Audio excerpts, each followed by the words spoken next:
रामकृष्ण हरी अवधूत चिंतन श्री गुरुदेव दत्त. आपल्या चॅनलमध्ये सर्वांचं स्वागत आहे. कशात आपण सर्वजण मजेत असाल, भगवंताच्या भजनात तल्लीन असाल अशी अपेक्षा करते आणि आजच्या व्हिडिओला सुरुवात करते. 16 ऑगस्टला आहे कृष्ण जन्माष्टमी आणि या दिवशी कृष्णाचा जन्मोत्सव आपण साजरा करत असतो. उत्तम असणारा श्रावण महिना सुरू आहे आणि त्यामध्ये कृष्ण जन्माष्टमी म्हटलं की आपल्या आनंदाला उधाण येत असतं. कारण आमच्या कृष्ण कन्हैयाने त्यांच्या स्वतःच्या जीवनामध्ये अनेक दुःख सहन केलेले आहेत आणि तुम्हा आम्हाला आनंद देण्याचा प्रयत्न केलेला आहे. एवढंच नाही, गोकुळातील गवळ्यांना सुद्धा, गोपिकांना सुद्धा आणि गायींना सुद्धा आनंद दिलेला आहे. स्वतः त्यांच्या जीवनामध्ये खूप त्यांनी त्रास कष्ट सहन केलेले आहेत. पण आता कृष्णाकडे आपण कोणत्या दृष्टीने पाहतो तर ज्याची त्याची प्रत्येकाची दृष्टी वेगळी आहे. काहींना वाटतं की हा देव असून सुद्धा असं का वागला, नाही का. पण सर्वात मोठं दुःख जर कुणी सहन केलं असेल, कोणत्या अवताराने सहन केलं असेल तर तो आहे कृष्ण अवतार. भगवान परमात्मा अवतीर्ण केव्हा होतात तर परित्राणाय साधूनां विनाशाय च दुष्कृतम धर्म संस्थापनार्थाय संभवामी युगे युगे.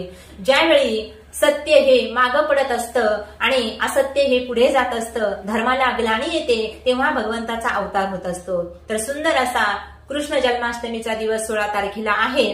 तर या दिवशी आपल्या जीवनातील सर्व कष्ट दूर होण्यासाठी आपल्याला एका मंत्राचा जप करावायचा आहे. कारण कृष्णाचा उत्सव आहे, नाही का, कृष्ण जन्मोत्सव आहे.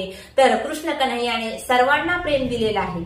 भगवंताने 24 अवतार धारण केले, त्यापैकी हा एक अवतार आहे. अनेक अवतार भगवंताने धारण केलेले आहेत, पण सर्वात जास्त दुःख कोणत्या अवतारांमध्ये झालं असेल भगवंताला तर तो आहे कृष्ण अवतार.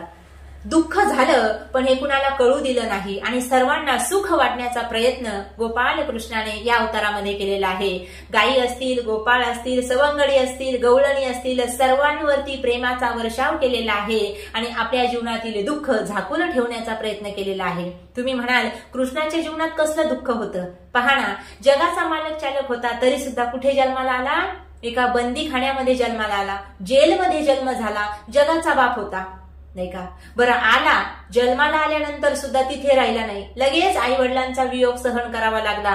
गोकुळाला गेला, तिथे सुद्धा 11 वर्षापर्यंत सर्वांना भरभरून प्रेम दिलं. तिथे सुद्धा यशोदा मैयाला आणि नंद बाबाला सोडून पुन्हा मथुरेला यावं लागलं, नाही का. बरं, तिथे गेल्यानंतर सुद्धा काही सुखाने जगू दिलं का त्याला? नाही. कंसाने अनेक प्रयत्न केले. 7.5 दिवसाचं बाळ होतं कृष्ण कन्हैया. त्यावेळी पुतना मावशी स्तनामध्ये हलाहल विष धारण करून आली. कशाला? कन्हैयाला मारल्याला. बरं, ती एकटीच आली नाही, आघासूर, बकासूर अनेकांचा भगवंताने अंत केला. किती दुःख. नंतर स्वतःच्या मामाने मारण्याचा प्रयत्न केला. 11 वर्षाचे झाले तेव्हा गोकुळ सोडून जावं लागलं. तेव्हा सुद्धा गोपाळांना, गवळणींना, गायींना आणि सर्वात जास्त दुःख झालं ते राधा राणीला आणि यशोदा मैयाला. कारण एवढ्यांना सगळ्यांना भरभरून प्रेम दिलेलं होतं कन्हैयाने आणि त्यांचा सगळ्यांचा त्याग करावा लागणार होता. किती दुःख. त्यानंतर स्वतःच्याच मामाला मारावं लागलं, हे सुद्धा आणखीन मोठं दुःख, नाही का. सख्या आईच्या भावाला मारावं लागलं. कशामुळे? तो तसा दुष्ट होता म्हणूनच. कारण त्याला मारण्यासाठी तर भगवंताचा जन्मच होता, नाही का. घेऊन या चक्र गदा हाची धंदा करीतो, भक्ता राखे पायापाशी दुर्जनाशी संहारी. भगवंताचं कार्यच आहे ते. पुढे द्वारका नगरी निर्माण केली, नाही का.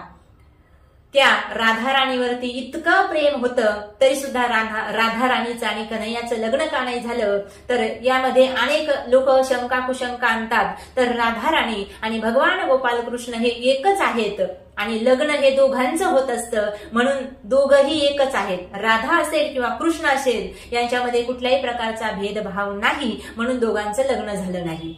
पुढे द्वारकेमध्ये जेव्हा द्वारका निर्माण केली तर आपसामध्येच यादव कुळातले जे कृष्ण कन्हैयाचे वंशज होते आपसात भांडणार होते, नाही का. शापच मिळालेला होता आणि इतकं दुःख सहन करून आमच्या कृष्ण कन्हैयाने सगळ्यांना आनंद देण्याचा प्रयत्न केला.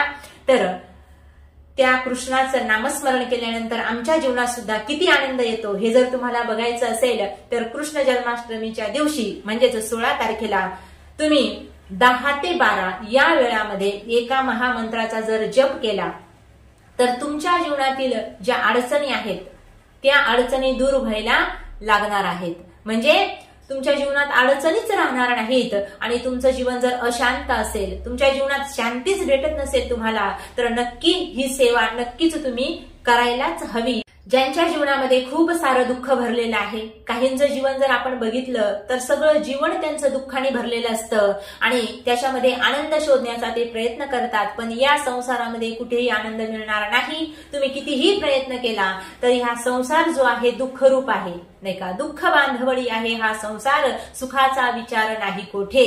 तरी आम्ही रात्रंदिवस संसार करतो, पण हा संसार भगवंताने आपल्याला कशासाठी दिलाय तो सुद्धा आपण कधीतरी विचार केला पाहिजे. यावरती आपण नंतर बोलूया.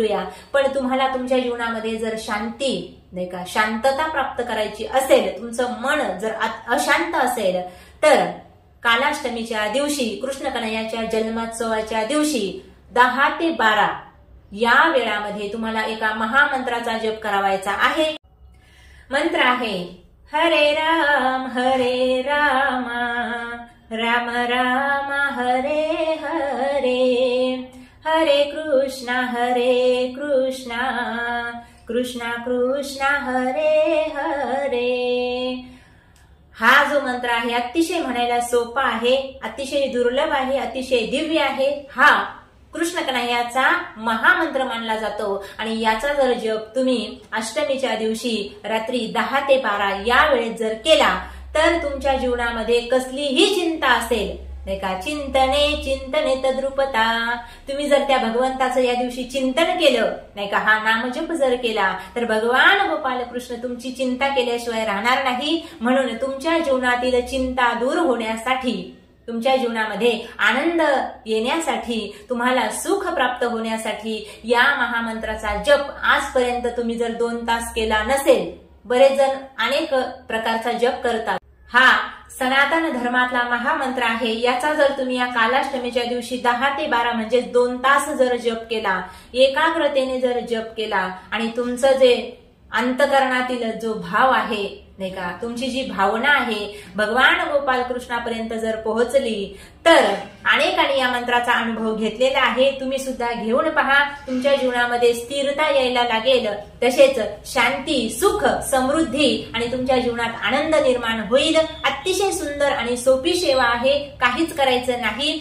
आपल्या गोपाल कन्हैयाचा, कृष्णाचा अभिषेक झाल्यानंतर या महामंत्राचा जप 12 वाजेपर्यंत करायचा आहे. 10 ते 12 2 तास हा जप नक्की करा आणि भगवान गोपाल कृष्णाची कृपा प्राप्त करून घ्या. तुम्ही जर त्यांचं चिंतन केलं तर भगवान कन्हैया तुमची चिंता करील आणि तुमच्या जीवनातले जे दुःख, क्लेश जे असतील, नाही का, संसाराची जी चिंता आहे आपल्याला, ती चिंता दूर होईल.